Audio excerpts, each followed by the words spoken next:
ప్రతి దినము దేవుని సన్నిధిలో దేవా నీ కృపావతితో నన్ను బలపరచుము, దినమెల్లా మేము సంతోషించలాగున ఈ వార్తను మాకు దయచేయమని ప్రార్థించి ఒక దినాన్ని ప్రారంభిస్తున్నాం. నేటి దినపు వాగ్దానముగా యోహాను సువార్త 7వ అధ్యాయం 37-38 వచనంలో ప్రభువైన దేవుడు ఆయన సెలవిచ్చిన మాట, ఆయన యందు భయభక్తి గలవారు, ఆయన యందు విశ్వాసం ఉంచు వారి జీవితాల్లో వారి కడుపులోని జీవజల నదులు పొర్లిపోరనన్నాడు.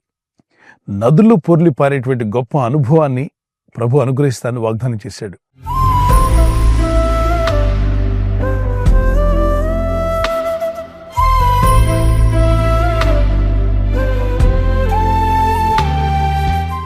నలభై 43వ కీర్తనలో, 46వ కీర్తనలో, అలాగే యోహాను సువార్త 4:14-15లో నేనిచ్చు నీళ్లు తాగువాడు ఎన్నడూ దప్పికొనడని, ఆయన యందు విశ్వాసం ఉంచిన వారి బ్రతుకుల్లో నదులు పొంగిపారే అనుభవంలోకి నడిపిస్తాడు. ప్రపంచంలో ఎన్నో రకాలైన నదులున్నాయి, కానీ జీవనదులని అన్నిటినీ పిలవరు. జీవనది అని దేన్ని పిలుస్తారంటే ఎల్లప్పుడూ నీరుండేటువంటిది. అన్ని కాలాల్లో కూడా, వేసవి కాలంలో కూడా నీళ్లతో నిండి ప్రవహించే నదినే జీవనది అంటారు. జీవనదులు అని వేటికి పేరంటే అన్ని నదులకు ఆ పేరు లేదు, కొన్ని నదులకు మాత్రమే ఆ జీవనది అండి అంటారు. ఎందుకని? ఆ నదిలో ఎప్పుడు నీరుంటుంది. మిగిలిన నదులు వర్షాకాలంలో బాగా నీరుంటాయి, ఆ వర్షాకాలం గతించిపోగానే ఎండిపోయిన నదుల్లా కనిపిస్తాయి. వేసవి కాలంలోకి వెళ్తే ఎడారిలాగా ఇసుక కనిపిస్తుందే తప్ప, ఇసుక దిబ్బలు తప్ప నీరు చుక్కుండదు. అటువంటి నదిగా నువ్వు ఉండకూడదు. అన్ని సమయాల్లో పారే నదిగా ఉండాలి. సమయమందును అసమయమందును మీరు ఫలించేవారుగా ఉండాలి. ప్రభు మిమ్మల్ని ఆ విధంగా ఆస్వాదించి దీవించగల శక్తిమంతుడు. ఇక్కడ ప్రభుని దేవుడు తన యందు భయభక్తి గల వారి జీవితాలు దేంతో పోల్చాడంటే జీవన్ నదులు పొంగి పొర్లను అన్నాడు. జీవనదులు పొంగి పొర్లే విధంగా ప్రభు చేస్తాడా? ఎస్. మీ జీవితం మీకే కాదు, అనేకులకు మేలు కలిగించేదిగా ఉండబోతుంది. మీ కుటుంబానికే కాకుండా ఇతరులకు కూడా మేలు కలిగించేదిగా ప్రభు మిమ్మల్ని దీవించి బలపరిచి వర్ధిల్ల చేయబోతున్నాడు. పరిశుద్ధాత్మని యొక్క అనుభవం మనం పొందుకున్నప్పుడు, తిరిగి జన్మించిన అనుభవం, ఆయన విశ్వాసం ఉంచిన పరిశుద్ధాత్మ చేత నింపబడి నడిపించబడే అనుభవంలోకి వెళ్ళినప్పుడు నిజంగా ఆ వ్యక్తి ఒక జీవనది వలె ఉంటాడు. అతను పలికే మాటలు, అతనిచ్చే సలహాలు, అతను చేసే ప్రార్థనలు మన జీవితాలకు, మన చుట్టూ ఉన్న వారికి ఎంతో ఉపయోగకరంగా ఉంటాయి. అందుకే ఏలియా గురించి ప్రభు అంటాడు యాకోబు పత్రిక 5వ అధ్యాయం 16-17లో, నీతిమంతుని ప్రార్థన మనఃపూర్వకమైనదే, బహుబలం గలదై ఉంటుందని, అలాంటి ప్రార్థన ఏలియా చేశాడని, ఏలియా ప్రవక్త మనలాంటి స్వభావం కలిగిన మనిషి అయినప్పటికీ అతను చేసిన ప్రార్థనలు దేవుడు విని వర్షం ఆగిపోయింది. మళ్ళా అదే ఏలియా ప్రార్థన చేస్తే దేవుడు ధారాళమైన వర్షాలు కురిపించాడు. ఇక్కడ ఏలియా దేవుని ఆత్మ కలిగిన వాడిగా మనకు కనిపిస్తాడు. ఏలియా, ఎలీషా ఇద్దరు కూడా ఒక నదీ ప్రాంతంలో నడుస్తుండగా యోర్దాను నదీ తీరమున ఏలియా అడుగుతాడు, ఏం కావాలి నీకు? ఇన్ని సంవత్సరాలు నాకు సేవా పరిచయం చేసావు కదా, నన్ను ఏం చేయమంటావు నీకు అంటే, అయ్యా మీరు నాకేం చేయనక్కర్లా, మీ మీదున్న ఆత్మ ఉందే, 2 పాళ్ళ ఆత్మ నాకు దయచేయండి, 2 ఆత్మ నాకు ఉంటే చాలు అన్నాడు. ఎలీషా అనే భక్తులు గుర్తించింది ఏంటంటే దైవాత్మ కలిగి ఉండడం వల్ల వ్యక్తుల జీవితాల్లో కలిగే మార్పులు, అనుభవాన్ని చూశాడు. ఏలియా మీద ఆత్మ ఉందని గ్రహించాడు.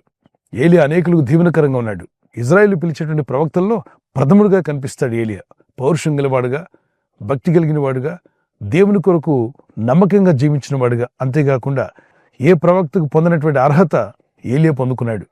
అగ్నిరథాల్లో కొనుపబడ్డాడు. దేవుని ఆత్మ కలిగి జీవించాడు.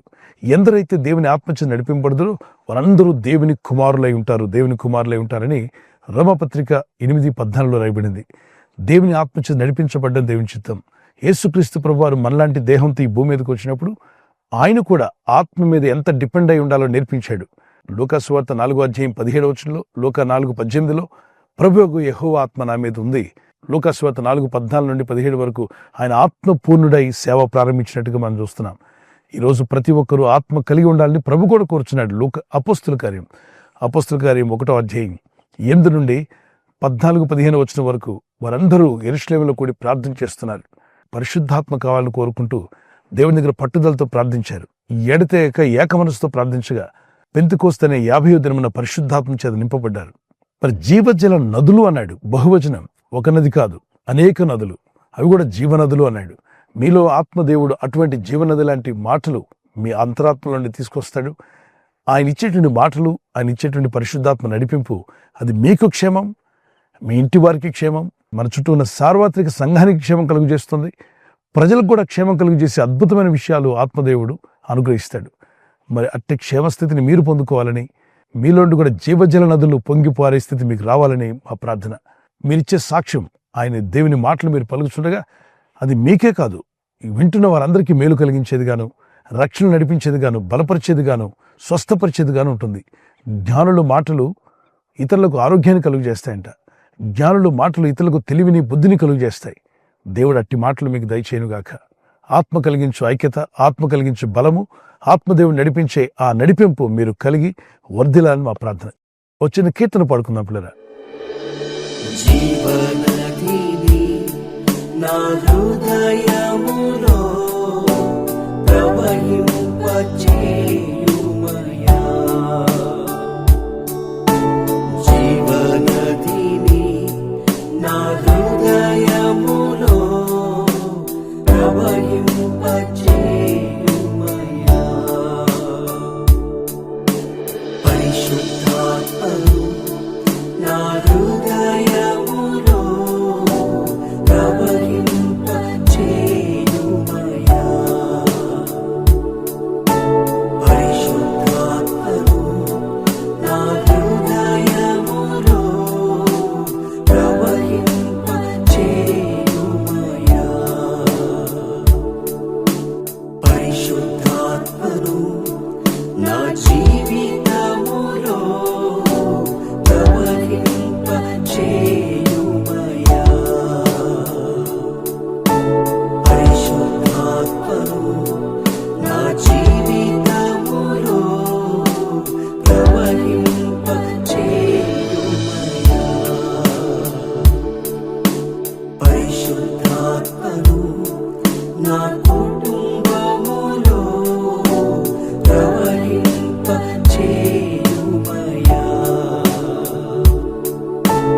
పరిశుద్ధాత్మను నా కుటుంబములో ప్రవహింపచేయుమయా. ఈ సమయంలో ప్రార్థన చేసుకుందాం. పరిశుద్ధమైన మా ప్రియ తండ్రి, నీ యందు భయభక్తి కలిగి నీ యందు విశ్వాసం ఉంచిన వారి జీవితంలో జీవజల నదులు పొంగిపోలేటున్న అనుభవాన్ని ఈ వాగ్దానం ఎత్తి ప్రార్థిస్తున్న బిడ్డలందరికీ దయచేయండి. ప్రతిదినము నీ కృపావార్త కొరకు ఎదురు చూస్తూ ప్రార్థిస్తున్న ప్రతి కుటుంబాన్ని తాకండి. వారి జీవితాల్లో ఒక ఎండిపోయిన నది వలె ఉన్నట్లయితే ప్రభు వారిని జీవనదిగా మార్చగల శక్తిమంతుడు అయ్యా. ఈ రోజు ప్రార్థించి ప్రయత్నించబోతున్న శంకుస్థాపన అయిన, గృహప్రవేశమైన, ఒక బిజినెస్ ప్రారంభిస్తున్నా, ఉద్యోగ ప్రారంభానికి వెళ్తున్నా, ఒక మంచి కార్యక్రమాన్ని ప్రారంభిస్తుండగా, నేను వారి బిడ్డల వివాహం కొరకు ప్రయత్నాలు చేస్తుండగా వారు చేస్తున్న ప్రయత్నాలు ఫలించలాగున మీ దూతలకు ఆజ్ఞాపించండి. ఎవరైనా హాస్పిటల్లో ఉన్నా, ఐసీయూలో ఉన్నా ప్రభు, ఎవరైతే సీరియస్ కండిషన్ లో ఉండి బాధపడుతున్నారో వారికి యేసు నామములో స్వస్థతను అనుగ్రహించండి. కృంగిపోయిన వారిని లేవనెత్తండి. మీ గాయపడిన హస్తమును చాపి వారికి ఉన్న సకల రోగాల నుండి విడుదల ఇచ్చేయి. వారిని లేపి నడిపించడాన్ని సాక్షులుగా నిలబెట్టుకోండి. ఈ ఉదయకాలం ప్రతి రోగి యేసు నామములో స్వస్థత నొందునుగాక. తండ్రి, ఈ దినం ఎవరైతే ప్రయాణమై వెళ్ళబోతున్నారో, అది రైలు మార్గమైనా, ఆకాశ మార్గమైనా, బస్సుల్లో, వాహనాల్లో ఎక్కడ ప్రయాణం చేస్తున్నా, రోడ్డు మార్గంలో ఏ వాహనంలో వారు ప్రయాణం చేస్తున్నా, నీ ప్రజలకు కాపాడే దూతలను పంపండి. వారిలోని జీవనదులు ప్రవహింపజేస్తానన్నావు. ఎప్పుడో వర్షం ఉన్నప్పుడు మాత్రమే కాకుండా అన్ని కాలాల్లో ప్రవహించే నీళ్లతో నింపబడి ప్రవహించే నది వలె వీరి జీవితాల నుండి కృపను అనుగ్రహించి వీరిని బలపరిచి వర్ధిల్ల చేసి మీ నామానికి మహింకరంగా మీ సాక్షులను నిలబెట్టి వాడుకోమని యేసుక్రీస్తు వారి పరిశుద్ధ నామములో అడుగుచున్నాను పరలోకపు తండ్రి. ఆమేన్, ఆమేన్. క్రీస్తు యేసు కృపా సమాధానాలు నీకు తోడే నడిపించునుగాక. ఆమేన్.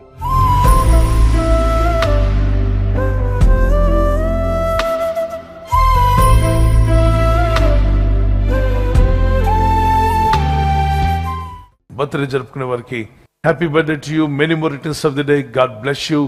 మీకు దేవుడిచ్చినటువంటి వాగ్దానం ఇర్మియా 1:8 నిన్ను విడిపించుటకు నేను నీకు తోడై ఉన్నాను.